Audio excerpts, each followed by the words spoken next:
Qué importante es conocer el trasfondo de las Sagradas Escrituras. ¿Sí? Y hoy estaremos hablando bajo el título La procedencia de la Biblia. La procedencia de la Biblia. Mientras meditaba en este tiempo de estudio que estamos llevando a cabo, meditaba yo hace unos 18 años atrás, en algún lugar, alguien me dijo que el papel puede con todo. Aquella persona, cuando le hablaba de lo que la Biblia dice, lo que la Biblia enseña, lo que la palabra de Dios nos transmite, nos decía, o me decía más bien, el papel puede con todo. Yo sé que muchos de nosotros en algún momento de la vida nos ha tocado quizás escuchar esa misma frase. El papel puede con todo. Y es una frase bastante seria, ¿sí? Hablándose o refiriéndonos a las Sagradas Escrituras. Pero ¿por qué viene esa frase? ¿Por qué encontramos en nuestra sociedad moderna hombres y mujeres que dicen que el papel puede con todo, refiriéndose a las Sagradas Escrituras? Porque desconocen la procedencia de la Biblia. Un hombre y una mujer habla de esta manera porque desconoce la procedencia de la Biblia, ¿cierto? Y es importante que nosotros como hombres y mujeres podamos conocer de dónde procede la Biblia, cómo llegó la Biblia a nuestras manos. Hoy nosotros tenemos la palabra de Dios imprenta, ¿cierto? La tenemos imprenta, la tenemos en un hermoso libro como este, ¿sí? La palabra de Dios. Pero la palabra de Dios a lo largo y amplio de la historia ha venido pasando por un proceso y es importante que todos nosotros podamos conocer este proceso. Entonces, vamos a mirar como un primer punto en esta mañana, para los que están llevando sus notas. La Biblia es un libro inspirado por Dios. Lo primero que cada persona debe de comprender es que la Biblia es un libro inspirado por Dios, ¿sí? Entonces, es importante que nosotros, cuando vamos a hablar de la palabra de Dios, podamos comprender este aspecto. Que la Biblia no es un libro inspirado en el hombre. La Biblia es un libro inspirado propiamente en Dios. Dios, hermano, es quien inspira a través del Espíritu Santo la palabra de Dios. Por eso Pablo le escribe a Timoteo, un joven que se está preparando para la labor ministerial. Pablo le dice abiertamente que toda la Escritura es inspirada por Dios. O sea, no es de carácter humano. Lo primero que nosotros tenemos que comprender es que la Biblia, aunque fue escrita por hombres, no es de carácter humano, es inspiración de Dios. Allí Pedro, otro de los apóstoles, escribe en su segunda carta del apóstol Pedro, capítulo 1, versículos 21 y 22, porque nunca la profecía fue traída por voluntad humana, sino que los santos hombres de Dios hablaron siendo inspirados por el Espíritu Santo.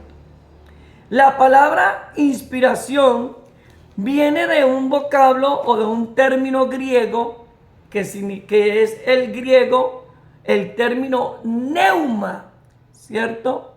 Neuma, que significa aliento, soplo y vida. O sea que la palabra inspiración viene de la palabra neuma, del griego neuma, que significa inspiración, aliento y soplo de vida. ¿Sí? ¿Qué hizo Dios a través de la inspiración? Dice que sopló la palabra sobre aquellos hombres que luego la escribieron, ¿cierto?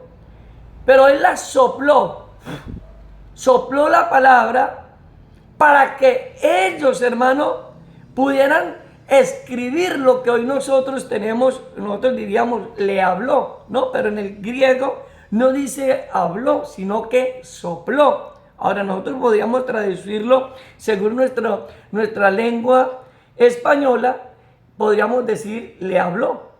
Esa puede ser nuestra interpretación. Pero la Biblia dice claramente que el Señor sopló la palabra sobre aquellos hombres y mujeres para que fuera escrita la palabra de Dios. Entonces, lo primero que nosotros necesitamos comprender es que la Biblia es un libro inspirado por Dios. No es un libro que se inventó la filosofía, que se inventaron las tendencias religiosas. No fue un libro, hermanos y amigos, que se inventó cualquier hombre. No, es la palabra de Dios. Y esa inspiración tiene algo bien interesante, ¿cierto? Es la revelación. Es la revelación de Dios para el hombre. Es la revelación de Dios para el hombre. Podríamos decir, amados amigos, que la Biblia es un libro o una carta escrita de un padre para un hijo. Eso podríamos decir. La Biblia es una carta escrita de un padre para un hijo. Y esa carta escrita nos habla de cómo nosotros debemos de conducirnos a lo largo y amplio de nuestra existencia. ¿Sí? Ahora, hay dos clases de revelaciones, mis amados preciosos de Dios. Y lo que voy a enseñarle aquí, yo quiero que usted lo tenga muy, muy en cuenta. Solamente hay dos revelaciones a lo largo y amplio de lo que nosotros conocemos en la historia de las Sagradas Escrituras. Y lo primero es la revelación natural y la revelación, hermano, sobrenatural o la revelación especial. ¿Sí? La Biblia es considerada como una revelación natural, aun siendo sobrenatural. ¿Y por qué se considera la Biblia como una revelación natural? Porque fue objeto de que los hombres, seres naturales, pero que eran seres espirituales, fueron los que tuvieron ese privilegio de recibir ese soplo de Dios para poder dejar lo que hoy en día nosotros conocemos, que es la palabra de Dios. Entonces, la revelación natural, que también nos habla de la creación del universo, Dios creador del universo. La revelación natural, que es la palabra de Dios, pero que también es una revelación sobrenatural, pero se considera dentro de la historia como una revelación natural, por lo que fueron hombres naturales quienes escribieron las Sagradas Escrituras. Y cuando hablamos de lo natural, no me estoy refiriendo o no estoy desconociendo o no estamos desconociendo lo espiritual. No, nos referimos, amados amigos, a que fueron hombres o que fue una revelación natural porque fue escrita por hombres naturales que tenían sus propias debilidades, porque los escritores de la Biblia, ellos eran seres humanos también como nosotros, con nuestras propias debilidades, con sus propios conflictos, con sus propias emociones y con muchas complejidades dentro de ellos. Por eso se considera que la Biblia fue escrita en un aspecto natural por hombres naturales inspirados en Dios, sí, que es algo especial. Pero encontramos entonces la segunda revelación, ¿cierto? Que se llama la revelación especial. ¿Y qué considera la revelación especial? La revelación especial es aquella que nos define, ¿sí?, a Jesucristo. O sea, es la revelación, primero la revelación de la palabra, pero viene la segunda revelación, que es Cristo. Cristo, esa revelación especial. El verbo, recuerde que el verbo en el griego significa logos, que significa palabra, ¿cierto? Ese logos o esa palabra se hizo carne y se manifestó a nosotros los seres humanos. Por eso se llama la revelación especial o la revelación sobrenatural. Cabe entonces decir, para que tengamos en cuenta y en consideración, de que no existen ni existirá otra clase de revelación. Solamente hay dos revelaciones, queridos amigos y amigas. ¿Sí? Es la revelación de la palabra y la revelación especial de Jesucristo como el Verbo encarnado que se hizo hombre y habitó entre nosotros los hombres. Cuando usted escuche a alguien hablar de una nueva revelación, usted puede tener esa plena convicción y seguridad que aquel que ha tenido o que habla bajo este término revelación estará totalmente desenfocado de la verdad. Porque solamente hay dos revelaciones: la palabra de Dios y Jesucristo. ¿Ves? Teniendo en consideración eso, hablando de la revelación natural, Pablo dice, ya lo acabamos de leer, segunda carta del apóstol Pablo a Timoteo, capítulo 3, versículos 16 y 17, toda la escritura es inspirada por Dios. Mire, por Dios. Sí, y útil para enseñar, para corregir, para instruir en justicia, a fin de que el hombre de Dios sea perfecto, enteramente preparado para toda buena obra. O sea que la palabra de Dios cumple un propósito en la vida del creyente. Mis amados amigos, la palabra de Dios no fue escrita simplemente para que usted y yo la leyéramos. No, la palabra de Dios tiene un propósito: corregir, instruir, edificar, consolar, transformar la vida del ser humano. ¿Sí?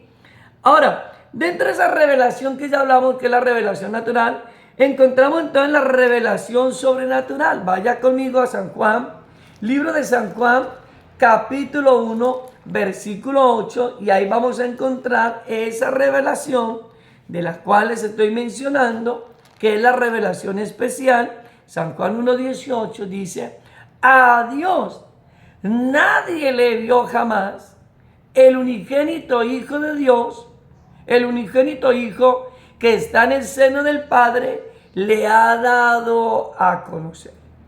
¿Quién es el que nos ha dado a conocer el Padre? ¿Sí? Jesucristo, que es esa revelación especial. Jesucristo, hermano, es esa revelación especial que ha venido para darnos a conocer ¿qué? El Padre, para darnos a conocer la verdad, ¿sí? Por eso cuando Pilato, Jesús está ante Pilato, Pilato le habla a Jesús y Jesús le dice, hablándole de la verdad, Pilato le dice: ¿y cuál es la verdad? Solamente hay dos verdades. ¿Sí? Solamente, hermano, la Biblia o la historia bíblica nos presenta dos verdades. Lo demás es fantasía. La primera verdad es la palabra de Dios. Y la segunda verdad, Jesucristo es el Hijo de Dios. No hay otra verdad. No hay más verdades.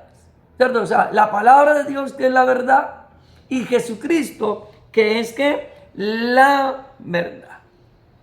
Dice el libro de los Hebreos, capítulo 1, versículo 1 y 2. Dios, habiendo hablado muchas veces, escuche muy bien y vamos a leer este texto con mucha propiedad. Dios, habiendo hablado muchas veces y de muchas maneras en otro tiempo a los padres por los profetas. Versículo 2. En estos postreros días nos ha hablado por el Hijo, a quien constituyó heredero de todo y por quien asimismo hizo el universo. Mire qué linda es la palabra de Dios. Por eso decimos que la palabra de Dios, hermano, es veraz, que la palabra de Dios tiene unidad, que la palabra de Dios tiene veracidad. ¿Por qué? Porque la palabra de Dios, siendo un libro de 66 libros, ¿sí?, tiene su unicidad. Todo tiene su unicidad. Es unida y entrelazada una cosa con la otra. Miramos cómo Pablo nos habla de esa revelación natural, como Pedro también nos habla de esa revelación natural que es la palabra, pero el escritor de los Hebreos nos presenta la revelación de la palabra y nos presenta la revelación especial que es Cristo en estos dos versículos, el escritor de los Hebreos. Dios, habiendo hablado muchas veces y de muchas maneras en otro tiempo, ¿por medio de quién? Por medio de los profetas. Dios hablaba, recordemos que en el Antiguo Testamento, Dios hablaba a los profetas. ¿Y qué hacían los profetas?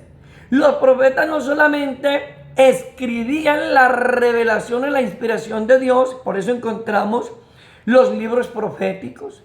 Por eso cuando usted va a la Biblia encuentra los libros proféticos, el libro del profeta Isaías, el libro del profeta Ezequiel, el libro del profeta Daniel, los libros de los profetas mayores, el libro de los profetas menores. Y cuando usted habla de que eran los profetas, ellos eran hombres, por eso decimos que era una revelación natural, porque Dios le hablaba a hombres del común y del corriente, eran hombres, inclusive muchos de ellos eran hombres indoctos. Cuando usted estudia la historia de Pedro era un hombre del vulgo. Pedro no tuvo la oportunidad que tenemos muchos de nosotros de ir a una universidad, de ir a una escuela, de ir a un colegio.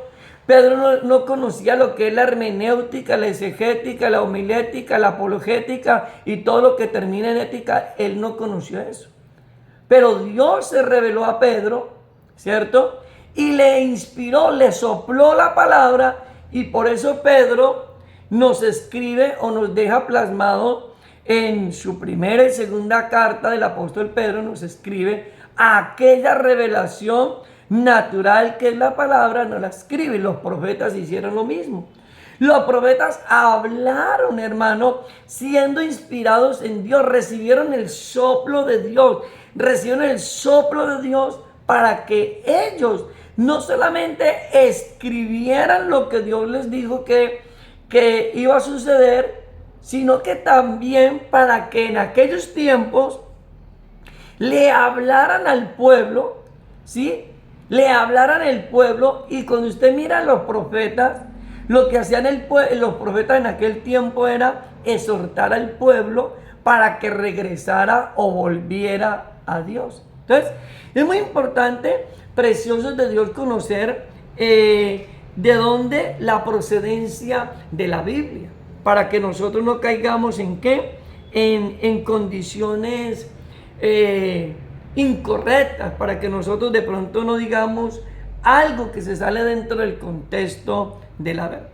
Ahora, segundo punto a tratar en esta mañana es la Biblia y sus santos escritores. Hablemos ya pasemos a ese segundo punto, es la Biblia y sus santos escritores. ¿Sí? Entonces ya vamos a definir algunas cosas bien interesantes acá. Recuerde lo que acabamos de leer allí en la segunda carta del apóstol Pedro, donde dice que nunca la revelación de Dios fue inspirada por voluntad humana, sino que los santos hombres de Dios hablaron siendo inspirados por Dios. Entonces, hablemos de los santos escritores. ¿Sí? La palabra ahí dice que fueron inspirados por los santos hombres de Dios. Esa palabra en el idioma griego se traduce o se habla agiógrafos. Ahí les va a aparecer agiógrafos. La palabra agio significa santo. La palabra agio en el griego significa santo. Y griógrafos significa escritores. Entonces son términos que es importante nosotros conocer. Entonces cuando la palabra de Dios nos muestra ampliamente quiénes fueron los que escribieron la Biblia nos presenta que fueron agiógrafos, santos escritores. Aunque eran hombres naturales, como lo dije con anterioridad, eran hombres que se habían apartado para Dios. Eran hombres naturales que luchaban con sus propias decadencias emocionales, físicas, espirituales, pero eran hombres que se habían apartado para Dios.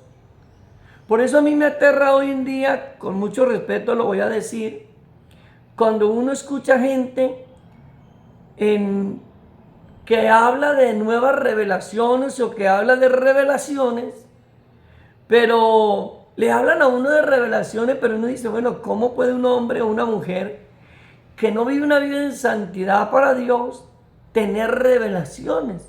Si la Biblia ampliamente nos dice que no fueron cualquier clase de personas los que recibieron la revelación de Dios.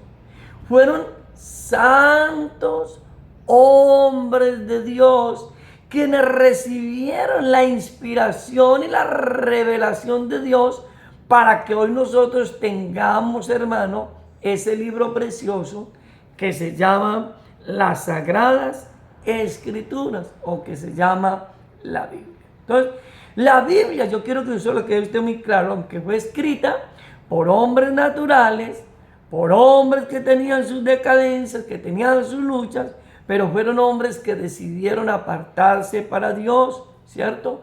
Como lo fue Pedro, como lo fue Juan, como lo fue Mateo, como lo fue Lucas. Recordemos que Lucas no era de origen judío. Y eso es importante tenerlo en cuenta. Lucas no fue de origen judío y tampoco fue de los discípulos del Señor Jesucristo. Lucas fue un extranjero que cuando conoció la verdad especial o la revelación especial de Cristo, se dio a la tarea de indagar, de investigar, de profundizar para conocer abiertamente la veracidad de la historia acerca de Jesús. Por eso, en sus dos tratados, que es el libro de Lucas y el libro de Hechos de los Apóstoles, en su primer capítulo 1, Lucas expone lo que yo les estoy mencionando acerca de esta profundidad del estudio acerca de la vida de Jesús. Mire, es muy complejo cuando la gente habla de lo que no conoce y no sabe. Por eso al inicio de este seminario, en esta mañana les decía que hay gente que dice que el papel puede con todo. Y quienes hablan de esa manera porque desconocen. No tienen conocimiento, ¿cierto? No conocen la historia, no conocen la verdad de Dios, no conocen realmente todos los aspectos históricos que la Escritura tiene. Pero es importante porque muchas veces uno encuentra hombres y mujeres de la fe cristiana que les dicen, bueno, ¿y de dónde viene la Biblia? Y muchas veces hay hombres y mujeres de largo tiempo, larga trayectoria en la fe cristiana que desconocen la procedencia de la palabra de Dios. Desconocen, ¿sí? La palabra de Dios. Desconocen de dónde viene la palabra. Entonces, Ahora, la Biblia se dice que fue escrita aproximadamente por 39, 40 hombres. 39 a 40 hombres. ¿Sí? La Biblia fue escrita dentro de su contexto histórico, fue escrita por aproximadamente 39 a 40 hombres que recibieron la revelación o la inspiración de Dios. ¿Sí? Ahí encontramos dentro de sus escritos grandes legisladores como lo fue Moisés y Josué. Recordemos que Moisés escribió los 5 libros del Pentateuco, ¿sí? Ahí vamos definiendo para que usted vaya teniendo claridad los 5 libros del Pentateuco. Pastor, ¿y cuáles son los 5 libros del Pentateuco? Génesis, Éxodo, Levítico, Números y Deuteronomio. Se lo repito: Génesis, Éxodo, Levítico, Números y Deuteronomio. La palabra Pentateuco significa penta, que significa 5, teuco, ¿cierto? Que significa libro, ¿cierto? O que 5 libros, ¿sí? Ahora, quiero hacer claridad en algo porque es muy importante. Aunque la historia refleja de que el libro de Génesis pudo haber sido escrito por Moisés, dicen algunos historiadores, investigando con profundidad, que posiblemente el libro de Génesis no fue escrito en toda su totalidad por Moisés, porque nadie puede hablar abiertamente de su propia muerte, como habla el libro de Génesis acerca de Moisés. Nadie puede redactar, ¿sí?, o hablar abiertamente de su propia muerte.